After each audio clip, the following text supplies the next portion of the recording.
Papakita ko lang guys yung nabili kong EcoFlow solar panels na 60 watts, no?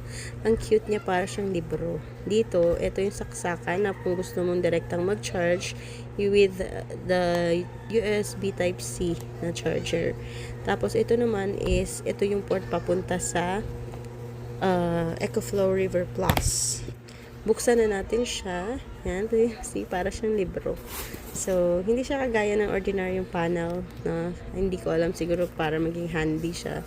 Ganyan ang ano niya, itsura niya. So, para talaga siyang libro. See? Meron siya 1, 2, 3, and 4 panels. Kakagamit ko lang nito guys. Tinesting ko rin kasi yung EcoFlow River Plus ko. Chinarge ko siya. Tapos, sara ulit natin. Takpan ulit natin yung mga panels para hindi maggas-gas-gas-gas.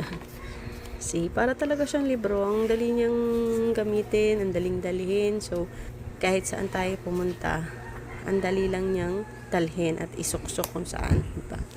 See, ang ganda niya. Tapos, may pasama na siyang yung wire na ikakabit sa EcoFlow River 3 Plus.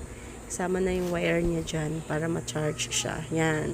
Tapos, meron din siyang pasama na mga panabit. So, kung gusto mo isabit ito, kung saan na may maraming araw, gagamitan mo ito.